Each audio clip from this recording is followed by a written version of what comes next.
why we start. Okay, so you're from QS. Yeah. Okay. So you're a QS, right?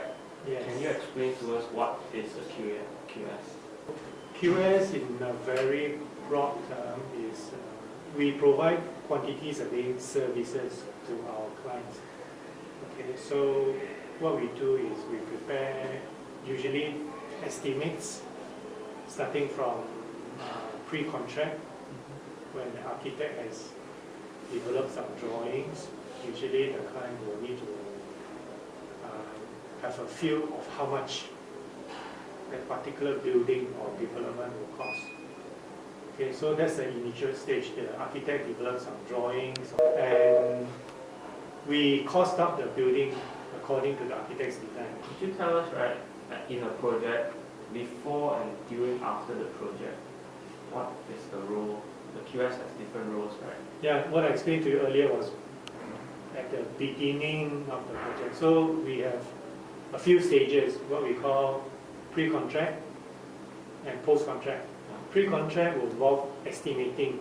Once that has been developed and agreed, we move on to the next stage, we call tenders.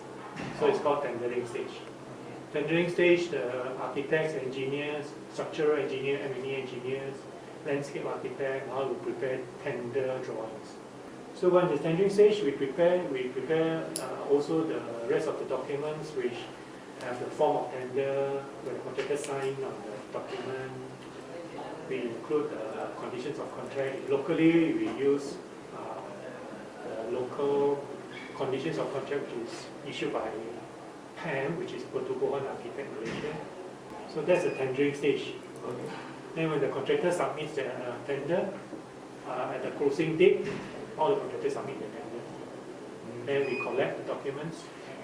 Then we inform the client, the tenderers' prices. After we have opened the tenders, and then we do a tender report. We analyze the submission, then we prepare a report, and we submit that to the client. And then the client studies that report, and they will then decide whether they want to invite all the contractors or invite only certain contractors based on the pricing for an interview. And then we conduct tender interviews. After that, they resubmit the tenders, usually a week later. We resubmit based on what was discussed. If there are changes in the documents, we will issue addendums to the documents. Addendums to amend the document. Until the client is satisfied with the price, then they award the contract to one particular contractor. So normally, how long does it take for all this? Tendering process usually depending on the size of the project. If it's very big, it can take 1 month to 2 months. So contractor take 1 month or 1.5 months or 2 months. When they submit, then we QS will take about 1 week or so to evaluate, and then we prepare the report. All in all, it takes about, from tendering to end, can last about 3 months or 4 months, depending on how smooth the project is. Then we award. We issue a document called a letter of award to the contractor, to the successful contractor. And during the project, when it's constructing? Okay, then it's called a post-contract. Okay, once you award already, we will give him a deadline, and then each month they will submit a claim, a progress claim for work done. We, as QS, we will go to the site and do a site evaluation.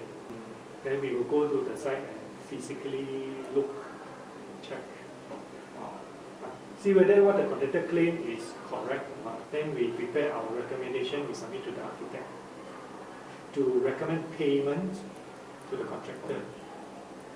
Then the architect will issue his certificate and issue to the client to recommend payment to the contractor. Along the way, usually there are changes. Right?